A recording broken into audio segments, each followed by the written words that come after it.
A single dad jumped in front of a bullet to save his ex-wife who hated him. He almost died. But then she told him a secret that broke his heart into pieces. What she said next changed everything.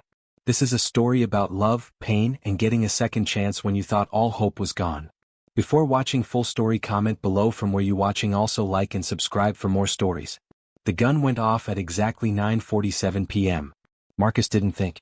He just moved. One moment he was standing in the parking lot of Riverside Elementary, waiting to pick up his daughter from the school's late carnival.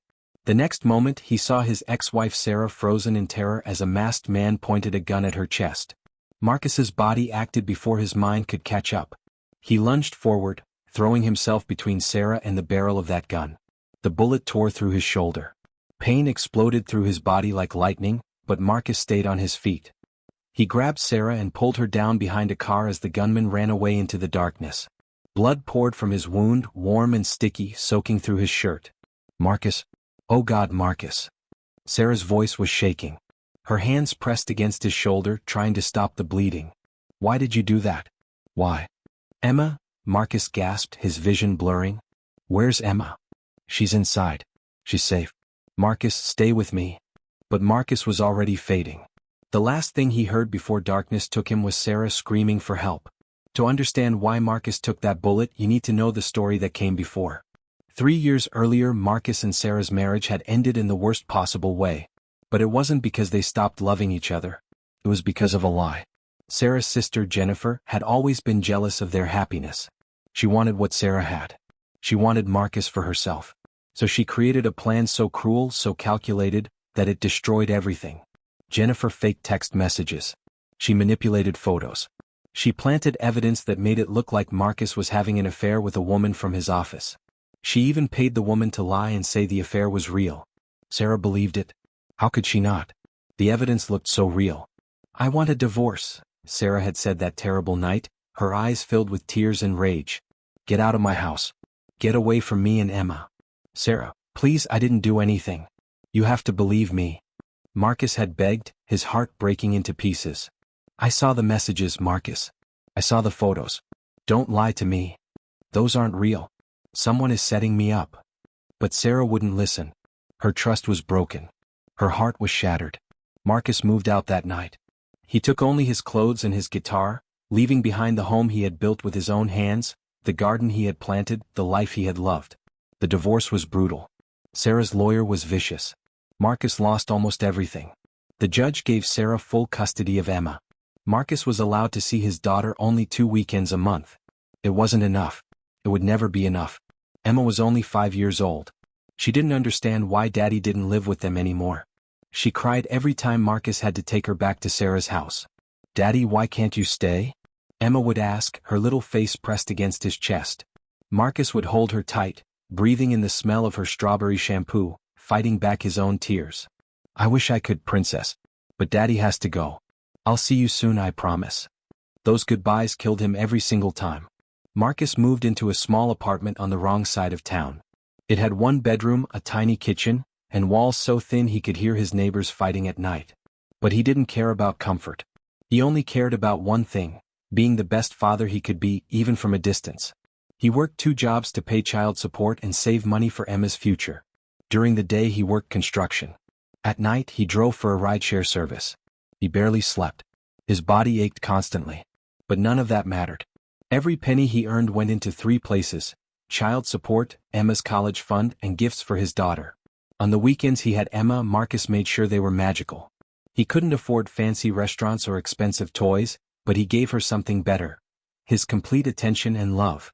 They would make pancakes together on Saturday mornings, Emma standing on a stool next to him, giggling as she flipped them, and sometimes missed the pan entirely. They would go to the park and feed the ducks. They would build pillow forts in his tiny living room and tell stories until Emma fell asleep in his arms. Marcus took pictures of everything. Every smile, every laugh, every moment. He hung them on his walls until there was barely any space left. His apartment looked like a shrine to his daughter, and he didn't care who knew it. But Sarah? She barely spoke to him. When they had to exchange Emma, Sarah would stay in her car or send a friend to do the pickup. She couldn't even look at Marcus without anger burning in her eyes. It broke his heart every time. Marcus never stopped loving Sarah. Even after everything, even after she had destroyed his life based on lies, he still loved her. He understood her anger. If he had thought she was cheating, he would have been devastated too. But the truth was buried, and Jennifer made sure it stayed that way. Marcus woke up in a hospital bed, tubes running into his arms, machines beeping around him. His shoulder was on fire. The doctors had removed the bullet, but the damage was severe. They said he might never regain full use of his left arm. His construction career was probably over. None of that registered. All Marcus cared about was seeing Emma. "Daddy?" His daughter burst through the door, Sarah right behind her. Emma's face was red and puffy from crying. She ran to his bedside and grabbed his hand. "Daddy, you're awake." "I was so scared." Marcus squeezed her hand with his good arm. "I'm okay, princess. I'm okay." He looked up at Sarah. Her eyes were red too. She had been crying. She stood in the doorway, her arms wrapped around herself, looking at Marcus like she was seeing him for the first time in 3 years. "Thank you," she whispered. "You saved my life." Marcus tried to smile, but it came out as a wince. "Emma needs her mom." Sarah's face crumbled. "What? Why did you do that? After everything I did to you, after I destroyed your life? Why would you take a bullet for me?" The room was quiet except for the beeping of machines and Emma's soft crying. Marcus looked at his daughter, then back at Sarah. "Because Emma needs both of us. And because I never stopped loving you, Sarah. Even when you hated me. Even when the world fell apart. I never stopped." Sarah's hand flew to her mouth. Tears streamed down her face. "I'm so sorry," she sobbed. "Marcus, I'm so sorry for everything." Emma looked up at her mother, confused. "Mommy, why are you crying?" Sarah knelt down next to the bed, taking Marcus's hand. Her touch was gentle, hesitant, like she was afraid he would pull away. But Marcus held on. "We need to talk," Sarah said. "When you're better. There are things I need to tell you. Things I learned." Marcus's heart started beating faster. "What things?" "Not now. You need to rest." "But Marcus..." She squeezed his hand tighter. "I was wrong about everything." 2 weeks later, Marcus was released from the hospital. He couldn't work. He couldn't drive. He could barely dress himself. His savings were gone, used up by medical bills. He should have been worried about money, about his future, about how he would pay rent. But all he could think about was Sarah's words, "I was wrong about everything." Sarah came to his apartment 3 days after he got home. She knocked softly, and when Marcus opened the door, he saw she had been crying again. "Can I come in?" Marcus stepped aside. Sarah walked into his tiny apartment and stopped, looking around at the walls covered in pictures of Emma. Every surface had some drawing Emma had made for him, every shelf had some craft project they had done together. "You kept everything," Sarah whispered. "Of course I did. She's my daughter. She's my whole world." Sarah turned to face him, and Marcus saw something in her eyes he hadn't seen in 3 years, belief. She believed him. "Jennifer confessed," Sarah said quietly. Marcus felt like the floor had dropped out from under him. "What?" "She has cancer. Stage 4. The doctors say she has maybe 6 months. Sarah's voice broke. "She called me last week. She said she couldn't die with this secret. She told me everything, Marcus. Everything." Sarah collapsed into his worn-out couch, her whole body shaking with sobs. Marcus sat down next to her, his injured arm still in a sling, unsure if he should touch her. "She faked it all," Sarah continued, her words coming out between gasps. "The texts, the photos, the other woman. She paid her $5,000 to lie. Jennifer wanted you. She was obsessed with you. And when you wouldn't look at her, when you only had eyes for me, she decided if she couldn't have you, I shouldn't either." Marcus felt rage building in his chest, hot and terrible. 3 years, Sarah. She stole 3 years from us. From Emma. I know. And I believed her. God, Marcus, I believed her lies so easily. I should have trusted you. I should have listened. But I was so hurt, so angry. Sarah looked up at him, her face destroyed by guilt and pain. "How can you ever forgive me?" Marcus was quiet for a long moment. He thought about all the lonely nights in this apartment. All the times he had held Emma as she cried, asking why Mommy and Daddy couldn't be together. All the pain, the struggle, the heartbreak. But then he thought about Emma's laugh. He thought about how Sarah had stayed with him at the hospital every day. He thought about how she had held his hand and called him every morning to check on him. "I forgive you," Marcus said simply. Sarah looked at him in shock. "Just like that. Just like that." Marcus reached out and gently wiped a tear from her cheek. "Holding on to anger won't give us back those 3 years. It won't heal what was broken. But forgiveness forgiveness might give us a future. Sarah threw her arms around him, careful of his injured shoulder, and cried into his chest. Marcus held her with his good arm, and for the first time in 3 years, he felt whole. The road back wasn't easy.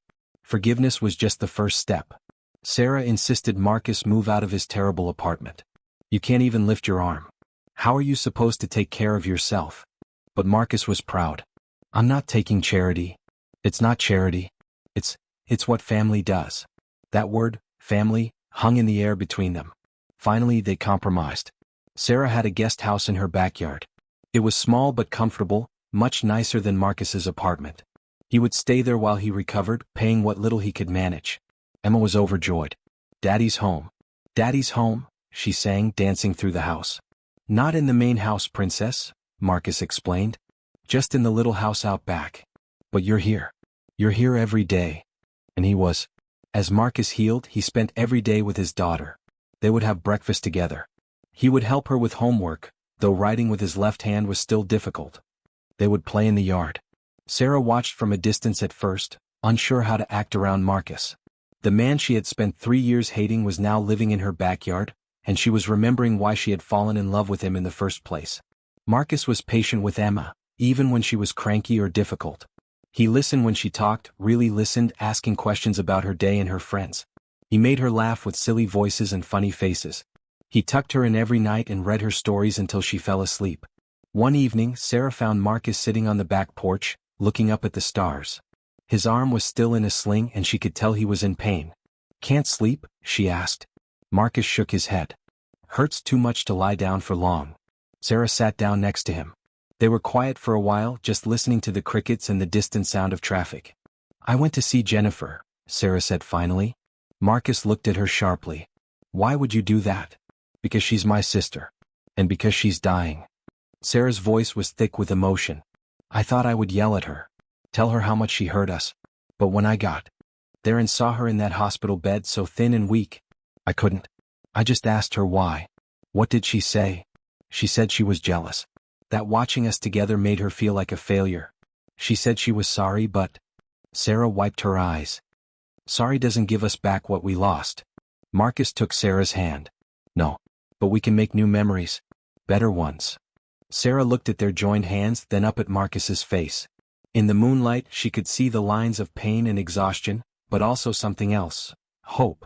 Do you think we could try again? She whispered. Eventually? Not now, but someday? Marcus's heart soared, but he kept his voice steady. I think we should take it slow. For Emma's sake. Let her adjust. Let us adjust. We're different people now than we were 3 years ago. Sarah nodded. You're right. We should be smart about this. But neither of them let go of the other's hand. Over the next 3 months, something beautiful happened. Slowly, carefully, Marcus and Sarah began to rebuild what had been broken. It started with coffee. Every morning, Sarah would bring 2 cups out to the guest house and they would sit on the porch and talk. At first, they talked about Emma, her grades, her friends, her upcoming school play. But gradually, they started talking about other things. Dreams, fears, regrets. I gave up painting, Sarah admitted one morning. After the divorce, I just stopped. It reminded me too much of when we were happy. You were so talented, Marcus said. You shouldn't have given that up because of me. It wasn't because of you. It was because of what I thought you did. Because I couldn't stand being reminded of when I believed in love. Marcus set down his coffee cup. Do you believe in it again? Love. Sarah looked at him for a long moment. I'm starting to. Marcus's physical therapy was brutal. His shoulder had been badly damaged, and the doctors weren't sure he would ever regain full mobility. But Marcus worked harder than anyone the therapist had ever seen. Why are you pushing yourself so hard? His therapist asked one day as Marcus gritted his teeth through another painful exercise. Because I need to be able to hold my daughter with both arms, Marcus said. And because I need to be able to work. I need to provide for my family. Your family? Marcus smiled. Yeah, my family. Sarah started painting again. She set up an easel in the backyard where Marcus could see her while Emma played. Marcus would sit on the porch, his arms slowly healing, watching Sarah create beauty with her hands. Emma noticed the change in her parents. Mommy, are you and Daddy friends again? Sarah smiled. Yes, baby. We're friends again. Does that mean Daddy's coming back? Sarah's smile faded a little. I don't know, sweetheart. We're taking things slow. But Emma was smart. She saw her mother taking extra care with her appearance in the mornings. She saw her father's face light up when Sarah walked into a room. She saw them holding hands when they thought she wasn't looking. Kids always know. One evening, Marcus was helping Emma with a school project about families. She had to draw a picture of her family and write about them. Emma drew 3 people, her, Sarah, and Marcus. They were all holding hands and there was a house behind them. 1 house, not 2. "This is my family," Emma wrote in her careful 7-year-old handwriting. "My mommy and daddy love each other. They had a fight but they are friends again. My daddy is a hero. He saved my mommy's life. I love my family." When Sarah saw the picture, she cried. Marcus held her while Emma looked on, confused but happy to see her parents together. Just when everything seemed to be healing, disaster struck again. Marcus's landlord sold the building where his old apartment was. Marcus had stored some of his belongings there in the basement, things that wouldn't fit in the tiny guest house. Important things. Documents, photos from before the divorce, his grandfather's watch. The new owner threw everything out. Marcus got the call on a Tuesday. "Sorry man," his old neighbor said. "They just tossed it all. Didn't even give notice." Marcus stood in the guest house, the phone in his hand, feeling like the universe was kicking him while he was down. He had lost his career, his health, his savings. And now he had lost the last physical connections to his past. His grandfather's watch, the man who had raised him after his parents died, was gone. Photos of his parents were gone. Everything was gone. Marcus didn't cry often. He had trained himself over 3 years to be strong, to keep moving forward no matter what. But this broke something in him. He sat down on the floor and wept. That's how Sarah found him. She had come to ask if he wanted dinner, and instead she found him broken on the floor, his good hand pressed against his eyes, his shoulders shaking. "Marcus? What happened?" He couldn't speak. He just shook his head. Sarah sat down next to him and pulled him into her arms. Marcus buried his face in her shoulder and cried like he hadn't cried in years. All the pain, all the loss, all the unfairness of the last 3 years came pouring out. Sarah held him and rocked him gently. "It's okay," she whispered. "I've got you. I've got you." When Marcus finally calmed down enough to speak, he told her what happened. Sarah's face hardened with anger. "That's illegal. You can't just throw out your things. We'll get a lawyer. We'll sue." But Marcus shook his head. "It won't bring it back. The watch is gone. My parents' photos are gone. It's just gone." Sarah cupped his face in her hands, forcing him to look at her. "Listen to me. Those things don't define you. Your grandfather's love isn't in a watch. It's in you and how you love Emma. Your parents' memory isn't in photos. It's in the man you became. You are still you, Marcus. Nothing can take that away." Marcus searched her eyes and found something that took his breath away. It wasn't just sympathy. It wasn't just friendship. It was love, real, deep, unshakable love. "Sarah," he whispered. "I love you," she said. "I never stopped. I was just too angry and hurt to see it. But Marcus, I love you. I love you." Marcus kissed her. It was soft and gentle and tasted like tears, but it was perfect. It was coming home. 2 months later, Marcus could finally use both arms again. The physical therapy had worked. He would never have full strength in his left shoulder, but he could lift Emma, and that was all that mattered. He had found a new job too. It wasn't construction. His days of heavy lifting were over. But a friend had helped him get an office job at a construction company, managing projects and reviewing plans. It paid less, but it was stable. Marcus had been saving every penny. He had a plan. One Saturday morning, he asked Emma to help him with a secret mission. "What kind of mission, Daddy?" "The best kind. But you have to keep it a surprise from Mommy. Can you do that?" Emma's eyes went wide. "I love secrets." Together they went to a jewelry store. Marcus had been there before looking at rings, but he wanted Emma to help him choose. After all, this was about all 3 of them becoming a family again. Emma took the job very seriously. She examined every ring with intense concentration. "This one is too small. This one is too sparkly. This one is perfect." She had chosen a simple gold band with 3 small diamonds, one for each of them, the jeweler had explained. It was perfect. That evening, Marcus cooked dinner for Sarah. Emma helped, barely able to contain her excitement. "Daddy's making your favorite," Emma announced when Sarah came home from work. Sarah laughed. "Is he? And what's the occasion?" "It's a secret," Emma said, then clapped her hand over her mouth. After dinner, as the sun was setting, Marcus asked Sarah to walk with him in the backyard. Emma watched from the kitchen window, bouncing with excitement. "You seem nervous," Sarah said. Is everything okay? Marcus took her hands. Sarah, 3 years ago I lost everything. I lost my home, my family, my wife. I lost you. I spent 3 years in a darkness so deep, I didn't think I'd ever see light again. Tears formed in Sarah's eyes. Marcus, let me finish. That gunman took a bullet from me.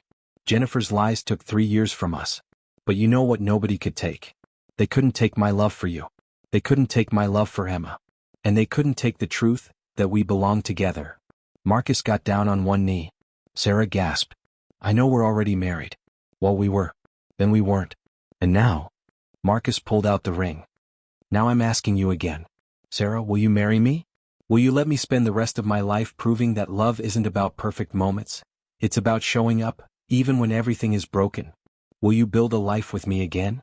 Sarah was crying, laughing, nodding all at once. Yes. Yes, Marcus, yes. Marcus slipped the ring on her finger, and then he kissed her while Emma cheered from the window. They got married 3 months later in Sarah's backyard. It was small, just close friends and family. Jennifer wasn't there. She had passed away 2 weeks earlier. Despite everything, Sarah had been with her sister at the end, holding her hand, offering forgiveness. Life's too short for hate, Sarah had told Marcus. She did terrible things, but she was still my sister. And in the end, she told the truth. Emma was the flower girl. She took her job very seriously, scattering petals with intense concentration. Marcus stood at the altar watching his daughter, his heart so full he thought it might burst. When Sarah walked down the aisle, no fancy dress, just a simple white sundress and wildflowers in her hair, Marcus cried. He didn't care who saw. This woman, this incredible woman, had given him a second chance. She had fought through anger and betrayal to find love again. I know this is unconventional, the officiant said with a smile. Marrying each other for the second time. But if anyone has earned a second chance at love, it's these two. When Marcus and Sarah said their vows, there wasn't a dry eye in the backyard. I promise to listen this time, Sarah said, her voice shaking with emotion. I promise to trust you even when things look bad. I promise to choose us, every single day. I promise to be patient, Marcus said. I promise to show up even when it's hard. I promise to love you and Emma with everything I have, for as long as I live. When they kissed, Emma ran up and hugged both of their legs, making everyone laugh. 1 year later, Marcus stood in the backyard of their home, the home they shared now, all three of them together, and looked at everything they had built. Sarah's paintings hung on the walls. Emma's toys were scattered across the floor. His coffee mug sat next to Sarah's on the kitchen counter. Normal, beautiful, everyday things that meant everything. Marcus had kept his promise. Every single day he showed up. He made breakfast. He helped with homework. He held Sarah when she had bad days. He was present fully and completely. His shoulders still ached sometimes, especially when it rained. He had a scar that would never fade. But he wore it like a badge of honor. That scar represented the moment he chose love over safety, his family over himself. Emma was thriving. She was 8 now, confident and happy. Her teacher said she was doing wonderfully in school. She had friends. She laughed easily. The sad, confused little girl who had asked why Daddy couldn't stay was gone, replaced by a child who knew she was loved without question. Sarah had started selling her paintings. She had a small show at a local gallery and 3 pieces had sold. She was building her own career, her own identity, and Marcus supported every step. They had date nights now. Every Friday they would get a babysitter and go out, sometimes to a fancy restaurant, sometimes just to the park where they had their first date 13 years ago. They talked. They laughed. They remembered why they fell in love in the first place. One evening, as Marcus was putting Emma to bed, she looked up at him with her mother's eyes and asked, "Daddy, are you happy?"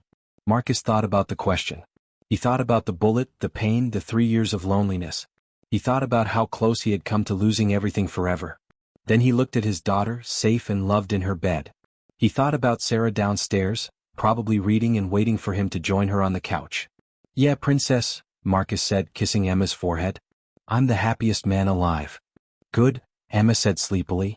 "Because you're the best daddy in the whole world." As Marcus turned off the light and closed her door, he wiped tears from his eyes. He walked downstairs to find Sarah exactly where he expected, curled up on the couch with a book. She looked up and smiled.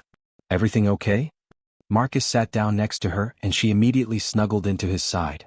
He wrapped his arms around her, both arms strong enough to hold her close. "Everything's perfect," Marcus said. 5 years after the shooting, Marcus stood in the parking lot of Riverside Elementary, But this time there was no fear, no violence. He was there to watch Emma perform in the school talent show. Emma was 13 now, confident and talented. She had Sarah's artistic gift and Marcus's determination. Tonight, she was singing a song she had written herself. Marcus held Sarah's hand as their daughter took the stage. Emma looked nervous, but when she saw her parents in the audience, she smiled. "This song is called The Bullet," Emma announced. "It's about my dad who's my hero." Marcus felt tears forming as Emma began to sing. Her voice was clear and beautiful.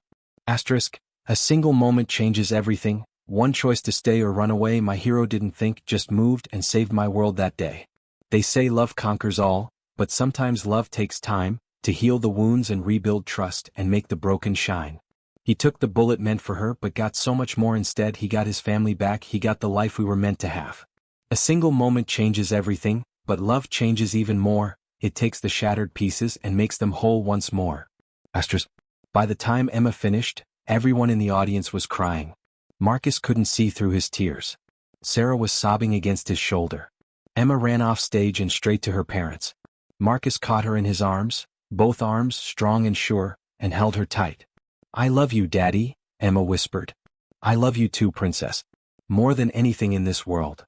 Sarah wrapped her arms around both of them, and they stood there in the middle of the school auditorium, a family that had been broken and remade, a love that had survived the impossible. Marcus thought back to that parking lot 5 years ago. The pain, the blood, the darkness. If someone had told him then that taking that bullet would lead to this, to Emma thriving, to Sarah loving him again, to a family stronger than ever, he would take that bullet 1,000 times over. Because love isn't about the easy moments. It's about showing up when everything is broken and choosing to rebuild. It's about forgiveness and second chances. It's about taking the bullet, literal or metaphorical, for the people who matter most. Marcus had taken a bullet and nearly died. But in losing everything, he had gained something far more precious. A second chance at the life he was always meant to live. And this time he would never, ever let it go.